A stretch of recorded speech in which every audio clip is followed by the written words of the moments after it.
Ben McGrath is a staff writer for The New Yorker magazine, and the October 29th issue features his profile of Scott Boras, maybe the best-known baseball agent, who this winter will likely be negotiating a new contract for Alex Rodriguez. Ben, thanks for taking some time to discuss Mr. Boras and your story on him. Oh, no problem. Thanks. Now, Scott Boras didn't really intend to be an agent. He was a lawyer doing different kinds of work, and somehow he ended up in the racket. Kind of how did he come to it, and why is he doing what he's doing? Well, at first he intended actually to be a baseball player. He was a star high school and then college ball player, and he hurt his knees and was sort of a middling minor league player. I think one of his old minor league coaches told me that he was a mediocre talent, but he had a good head on his shoulders. And from there, but he had always been a good student at the same time, and so he started thinking that he would go to law school, and with the idea of becoming the head of a pharmaceutical company. Really? And it was while pursuing that, he was working at a law firm in Chicago, which defended drug companies. That some of his old teammates started asking him for help. And he proved to be good at it right from the beginning. He did, because he was a lawyer, and he's a deeply competitive guy, and he just has a kind of, even when he was a player, he negotiated for himself, higher contracts than his teammates, because he thought, the minute he hit higher than someone else, he thought, all right, you need to pay me more than Tom Herr. Tom Herr ended up being a much better player than Scott Boras. He was in the World Series in the 80s, but Scott Boras was paid better than Tom Herr was as a minor leaguer. So he's obviously developed quite a clientele. He's 65 major leaguers. Right. Why is everyone's trying to get their player as much money as they can. Why has he been so good at it? He got Johnny Damon a contract he probably didn't deserve. He got A-Rod, the biggest contract we've ever seen.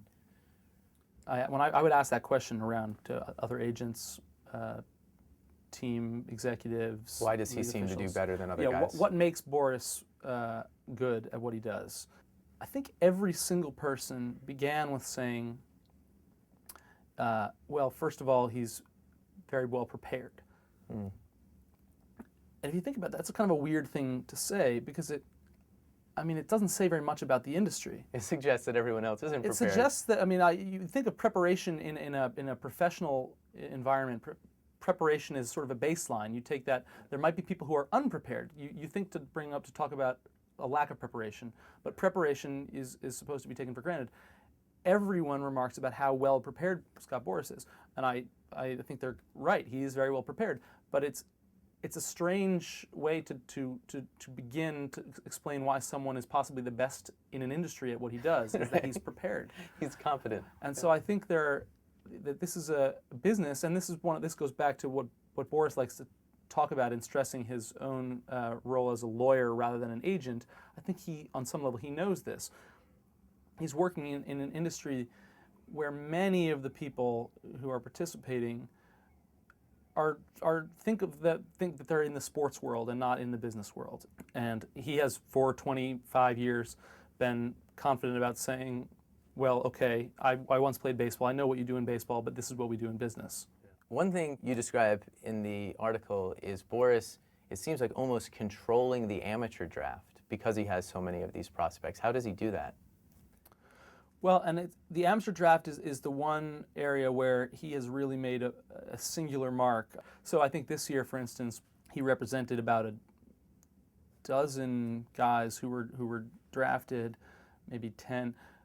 7 of those guys were among the top 20 rated players in Baseball America's pre-draft picks. So what he will do is he'll say, we think, John Doe, 2007 prospect, is exactly as good as Josh Beckett, only you're going to have to adjust for inflation.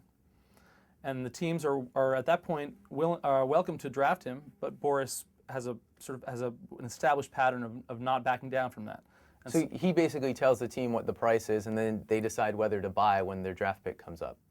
That's right, exactly. And the general rule is that the draft has sort of remained outside the free market system that now exists in most of baseball, and for the most part, players who are drafted get paid at a rate that is specified by recommended by the commissioner's office, and the first player picked maybe should get $2 million, and the 10th player picked maybe should get $1.2 million, and on down. If Boras then comes in and recommends that a guy is going to have to get $10 million, although maybe he's supposed to be the first pick, he might end up getting picked 25th, or wherever the Red Sox or the Yankees or some other rich team get to pick. Yeah, he likes to describe himself as a lawyer rather than an agent. What is the distinction for him?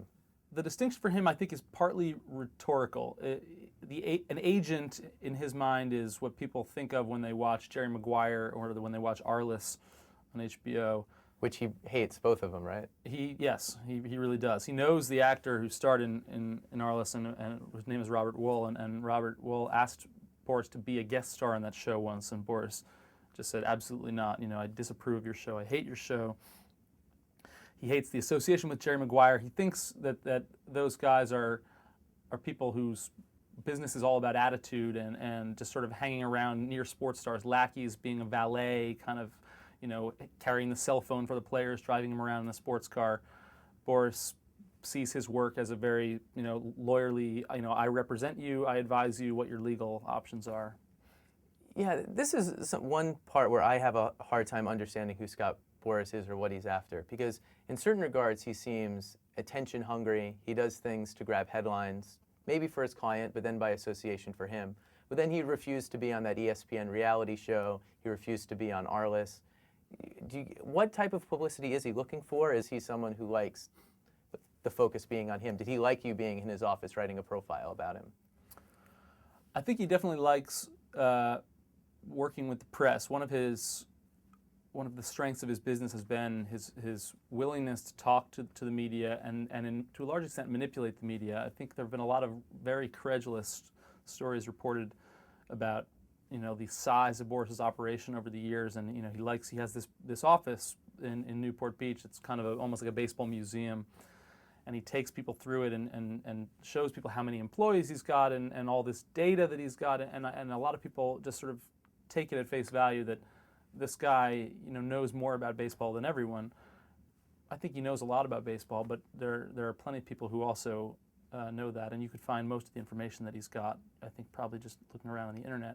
He is a publicity-seeking guy in the sense that he tries to, in many ways, to deflect the attention from his clients individually to him. I think he would argue that is a way of helping the business to the extent that he can perpetuate this image as a sort of all-knowing, all-powerful figure. More teams are afraid of him. More teams cave into his, demands as he waits them out at the last second. So I think it's to some extent it's hard to separate his own personal wish to be in the spotlight from his sense that being in the spotlight is a sort of morally legitimate part of his business for his clients. And some teams at least say they won't deal with him. Is it a lot of teams or a handful? It's a fairly informal thing. I mean, you'd be hard to find a team that would actually admit that they say they don't deal with Boras, although there are a number of teams that are known not to deal with Boras. The Chicago White Sox haven't really negotiated with him in a number of years. The Orioles this year, for the first time in 12 years, drafted a Scott Boras client, and so it seems like their relationship may be on the mend.